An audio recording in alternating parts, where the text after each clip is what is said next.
again. Today, on this episode, we're going to be looking at the 82 MTs and figure out which one of these is going to be the best candidate for one of our projects.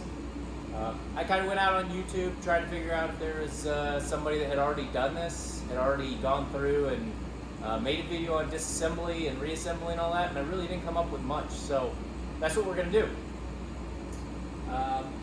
But first, got to get them on the table, so let's do that. So here we have three like kind 82 MTs. The only difference is the rear flange, which basically, from what I understand, designates the year by a little bit. I'm not sure exactly. Listen, I'm not a Ford guy, so feel free to grill me. That's fine. Whatever.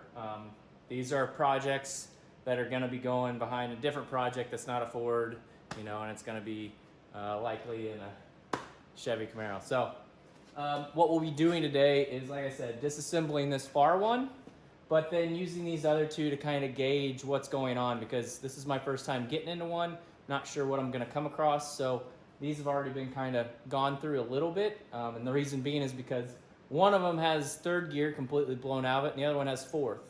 And you're probably asking, well, why didn't you just get a good one? Well, I did. It came with it. It's just got a bad input shaft bearing. So theoretically, we could change one of these out into it, but we will get new parts. I could not buy these deals. This is the reason why we went with a 6-speed from Ford, the 82 MTs, is because I got all three of these plus some other stuff for $200. So even if they're bad, you know, I can make them good. So that's why we did it. I think it's going to be a good thing. I've read up on them a little bit, but yeah, let's get started. Start pulling into this new one, or not new one, but better one that hasn't been broken open into. Once we do that and kind of figure out how to pull that rear tail shaft casing, we'll probably start with these guys here, just because I don't want to damage the good one by doing something dumb that I've never gotten into before. Right, so yeah, let's start. So first thing we want to do is remove the speed sensor, which is here. Get the camera on it. And the reason being is because if you don't and you roll the case over, like this one, you can break it. So you want to remove that first. That's going to be a T30 bit. So that's what we'll use. And then we're also going to drain it because this one's still got gear oil in it.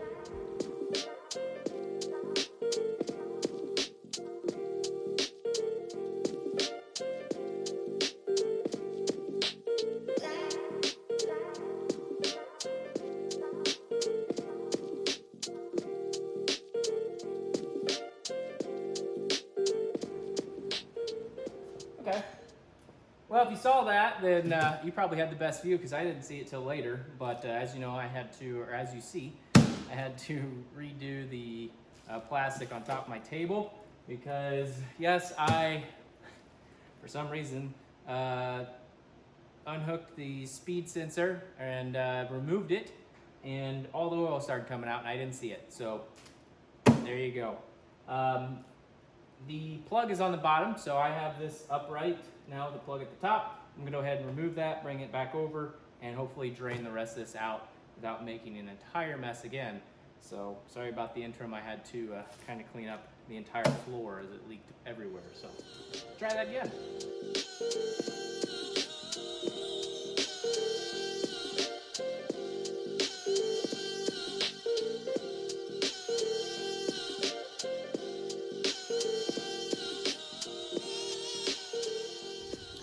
Next will be the shaft. This is what connects the drive shaft to the transmission. We're going to go ahead and remove the bolt that holds us in. After that, we'll have to pull it. Just similar to that, I got that set up because I'm going to do kind of all three of these at the same time until we break open this case all the way. The other thing that we'll need, well, this is a 30mm socket. Yes, I know it's not an impact, but I'm using it.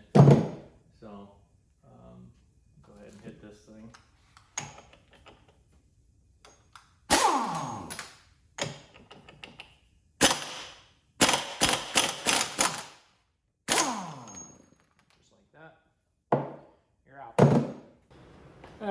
so we're gonna go ahead and crank this down. Hopefully I got it going the right way, we'll see. And there it went. Ta-da! Alright, so I'm gonna do that for these other ones. One other thing I wanna show you, for right now, is if you do pull these sensors, these speed sensors, which I just knocked one of them off, so that's good. So these are the speed sensors. You can kind of see what they've been through based on the crap that they've found on, you know, on the bottom. So this is the one that is out of this one, the supposed good unit. This one has one of the gears out of it. Obviously, it's chunked up, and same with this. You can definitely see some metal there getting magnetized by that. So just a clue of what's going on in these.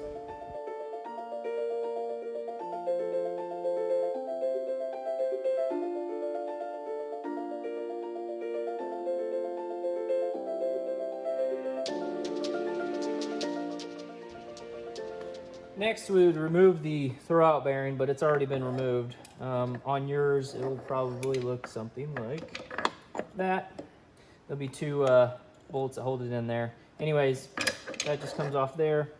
And the next thing we'll remove is this plastic cap here. There's actually a piece under there we need to get to. So there's no real easy way to remove this. What I've seen on the old internets is people taking some type of self-tapping screw or something, putting it in there and then pulling that out. So we're gonna give that a shot, see what happens. Probably a lag screw of some sort. Okay, so I just tried this on the other units because I didn't want to screw this one up. So I think I got a method. What we're gonna start with is this self-tapper. This is like plastic on the outside, but it does have a metal insert kind of that lines it. This is the one that I just did. There you go. So again, it's just a cap. You'll end up getting this replaced. There's no other way to remove it that I'm aware of. So this is what we're doing. Maybe there is from factory or if you're a tech, but so I'm gonna get it right in the middle. All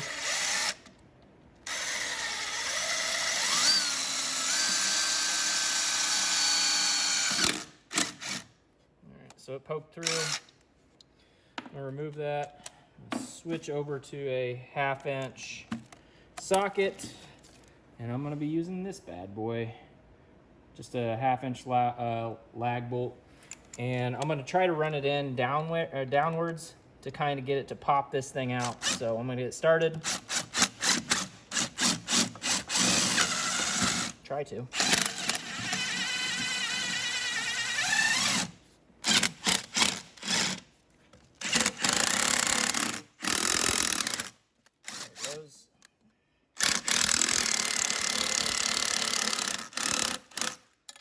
So that's how I did it. Basically using the pressure and the threads of this thing to push that out.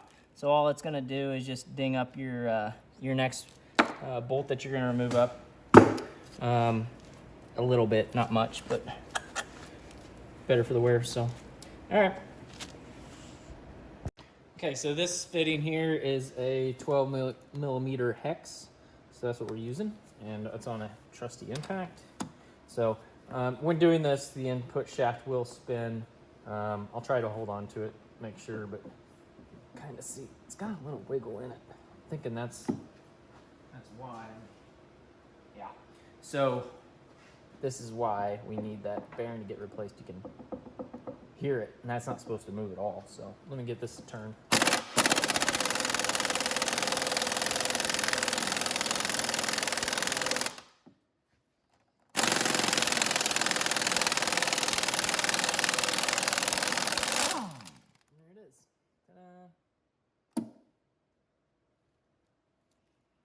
Okay. Let's keep going. All right, so to help ease the pressure that could be placed on the internal shift forks and the shift rods, we're gonna remove the 6 shift fork pivot bolts, if that's not fun enough to say. And that's what these here are. These are 2 of them, so, and there's 6 of them total. There's another one and then 3 on the other side, so that's what we'll remove next.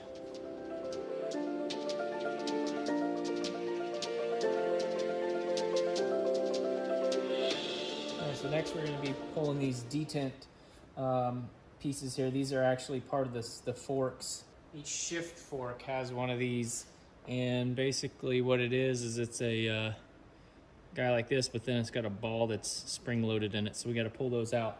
These are from this case next to it. You can see I already have that removed.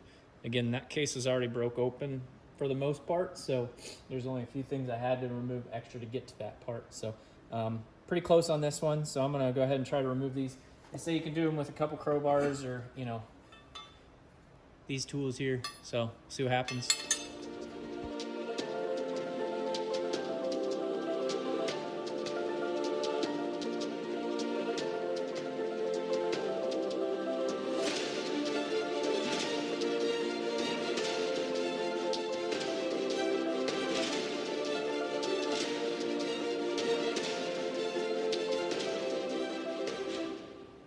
To finally break the case loose, or split the case, or disconnect the rear tail shaft housing, whatever you want to call this guy, you'll see there's what looks like Torx bits. Well, they are to a certain extent, but they're a bolt, so to say. So what you need is, they call it an E12, which is an external Torx bit socket. So that goes on there like that. We'll be able to pop these off and then separate the case. This is where we're gonna go from here to the next one, because the case is already off. I do not have a puller that's big enough, because this is, you know, pressure fit.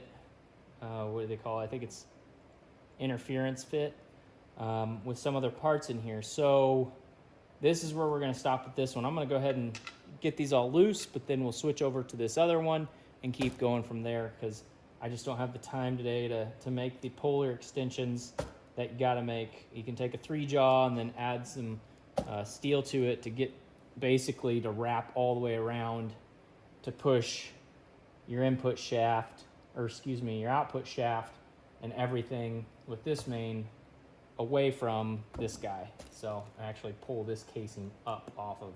So I don't know. We'll get across that bridge here in a little bit, see if I don't have anything, but I'm pretty sure I don't.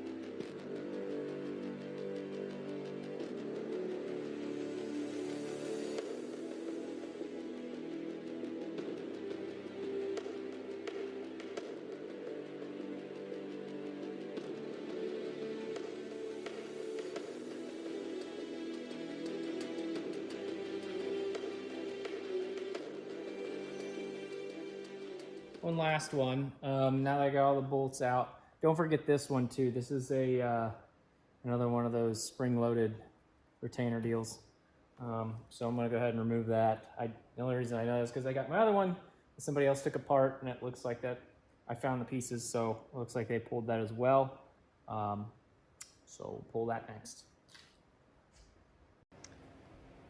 Well, some of you are gonna hate this, but I was unsuccessful in getting any type of crowbar or anything to work with this one. As you can see, it was pretty beat up, or actually some of that I did. I used chisels and whatever else I could. What you're seeing here is the remnants of what came out. And the reason that came out like that is because I got the old air chisel out and started going to town, working it this way and up. It did work. Took off the top cap first, got a few more seconds on it, got into the actual body of it right there, and it lifted up, popped it out just fine. So if you are doing this, Ford does make a tool that can pop out all these pieces fairly easy, I guess, but I didn't want to pay for it. So if you're doing this professionally, I'm sure you can find the tool. If not, then that's what worked for me. So next is to get this last bolt off, and then, like I said, we're not going to pull the case today because I don't have the flange or the things I need for the 3-jaw deal. So, anyways, keep going.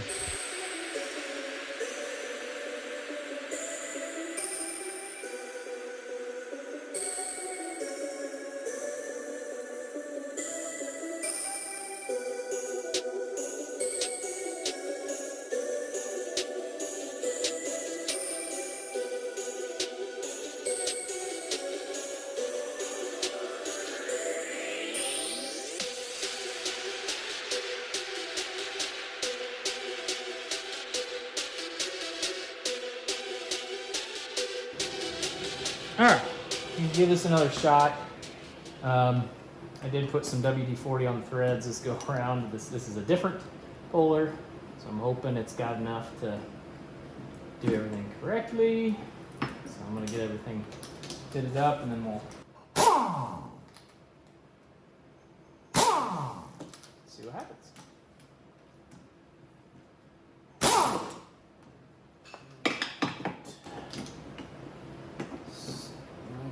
There.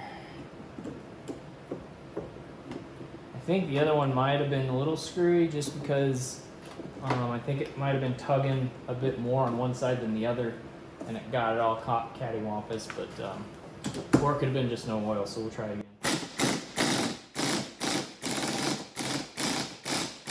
Much better, huh? Look at that. Like it's supposed to do it. All right.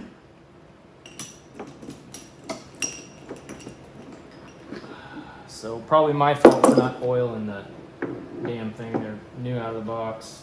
Go figure. All right. So that's reverse.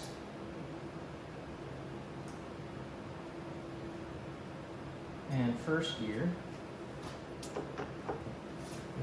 And let's see what else can come out here.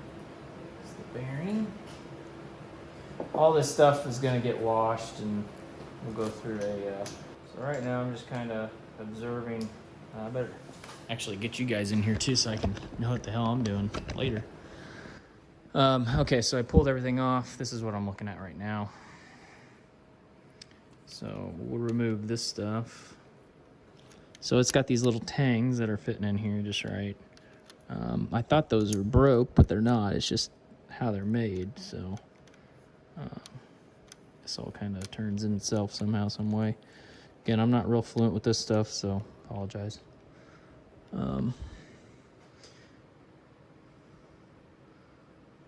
Doesn't look like it's too bad a wear, but I'm not really sure exactly what I'm looking at. I know one of these was rebuilt, and then immediately it blew up. The guy didn't say how or why, but all right. So it's just normal going down the road, and it blew up. So I don't know. See what got next. Okay, I don't know if this was the next step that I need to do or not, but I did remove it. So this guy was plunged into there. You can see that this cutout and stuff was for this guy. So I just took that off. This goes around here like that. And then wiggle this guy back and forth, and then of course this was on there as well on this gear set. So I removed it, removed that. I started removing this stuff here because I was like, oh, that's what I need to do next. Not sure. It doesn't really want to come out. It feels like there's something else down there. So I'm not gonna pressure it to do that, to come out. So I'm gonna let it sit. I can see the gears that are ate up. I don't know if you'll be able to. I can give you a shot, see if you can see them.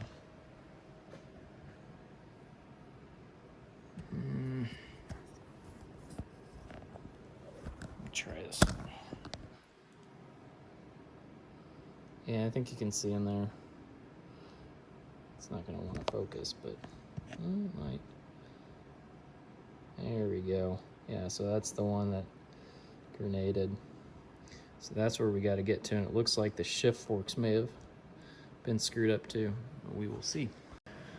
Okay, so the next thing we're going to do is remove this snap ring. And that just, like any other snap ring, there are some other pullers that you can use, but these are the only ones I have.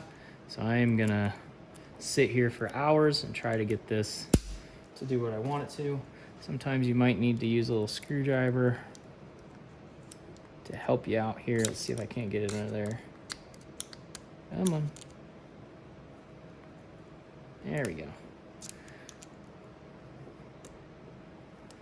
All right. So now that it's under, now I can just go around and hopefully be able to work the rest of it out. So next, I think this whole assembly comes out. I'm gonna take these bolts out And I'm really hoping that when I go to start pulling this, it all shifts. I don't know. I'm gonna check some things on the old internets, but I think that's the next thing. So I'm gonna break these loose and go from there.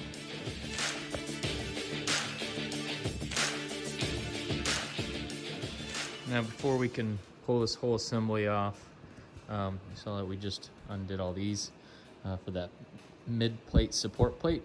Can't forget about this guy here. So it'll be these, which is T40.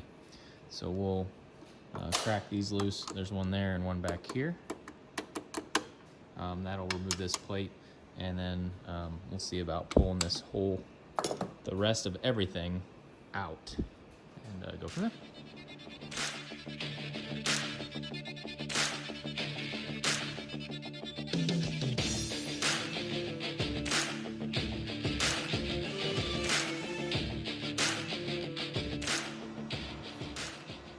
Okay, so this shift rod here is held in, won't come up. It's because of this guy right here, so we're gonna remove that. This should come out. I'm not sure if these are gonna come out or not. It looks like the whole plate's moving, so we're pretty close to having it hold. Yeah, so imagine once we get that clear, we'll be able to, well, I'll remove this and then we'll pull that out. Or at least try.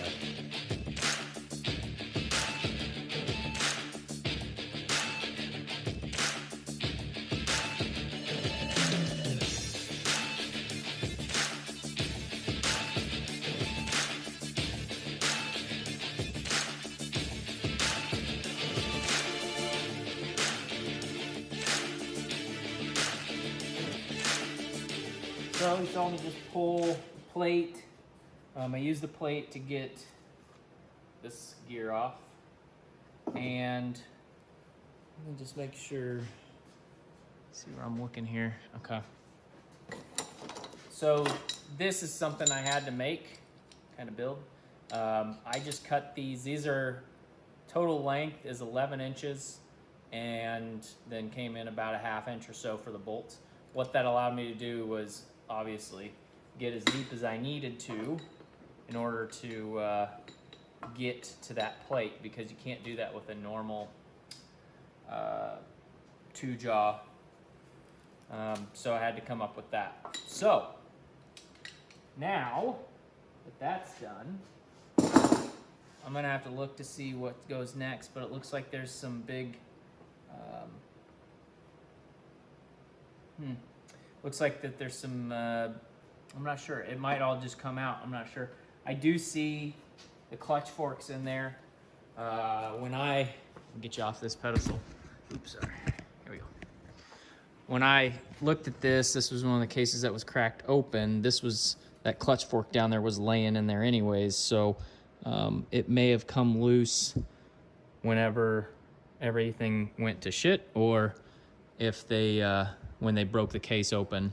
So I'm gonna try to pull those out next, and then look at getting these guys out of there, because really that plate was the only thing that should be holding the rest of this in. So we'll see. I think we'll see though.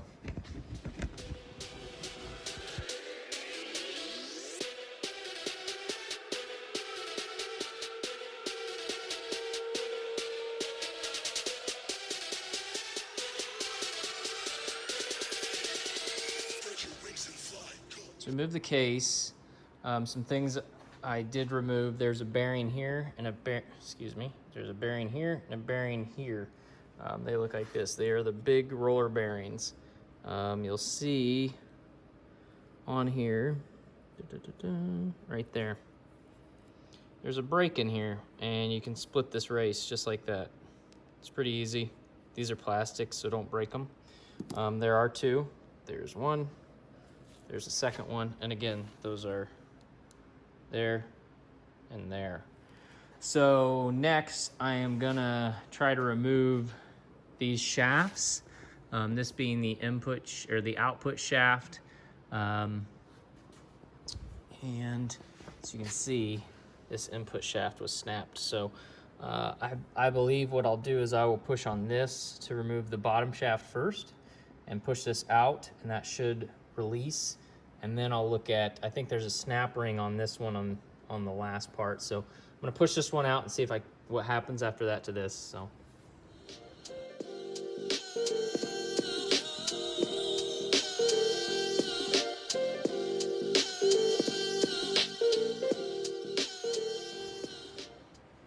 Okay, so I kind of rigged this up. You just saw what happened in the time lapse. It did push everything through. So the extensions, I had to clearance them a little bit right here to make them to work. I didn't want to touch anything because the shafts actually came out. Both of them popped out at the back end. I want to show you what happened when you do this. So here they are.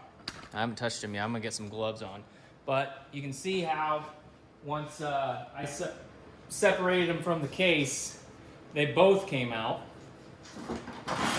Were both released. Let's see, I'm gonna make some room over here to put them. So let's see here. Yeah, so you can see how they both release. So I'm gonna try to separate them now and see what happens. All right, there we go. I'm sure there's gonna be parts that I'm gonna need to look for, but you can see the chute on that gear. These are screwed. Yep, that's hosed.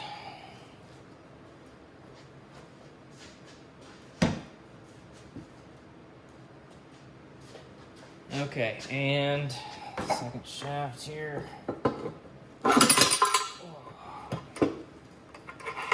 Okay, so it's still attached to all that shit. Pull this out.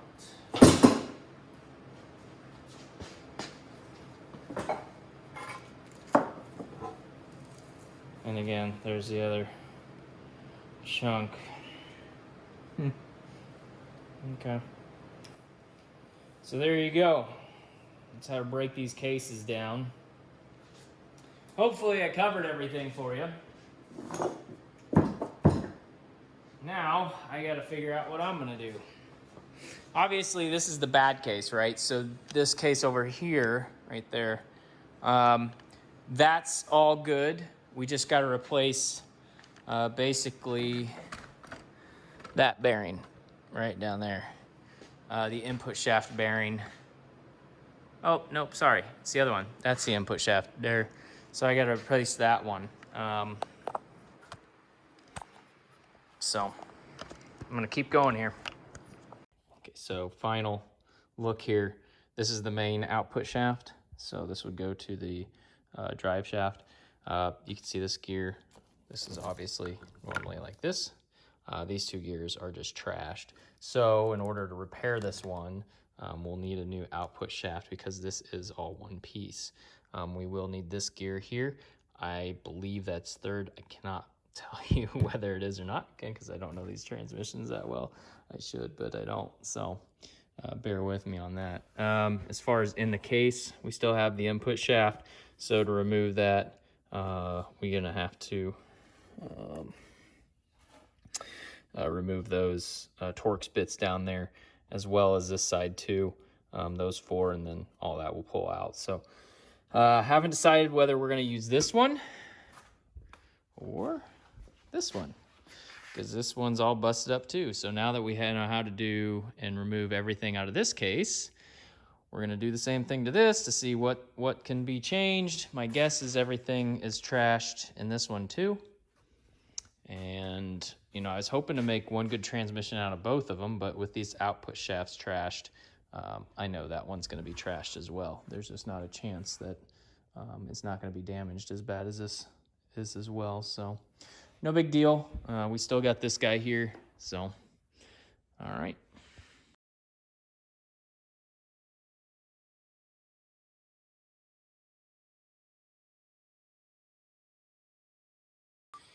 Good news. So I just checked on the parts from my other transmissions that I bought that came of the 3. Look what we have. We have a counter shaft with a good gear here. It looks like it's going to pull off. So I should be able to pull this one off, push this one on, and I got a good gear set all the way down. That's awesome. That's huge. I'm excited. Because some of this stuff can get pretty expensive. So as you can see, that's sheared. Those aren't too bad, but sweet.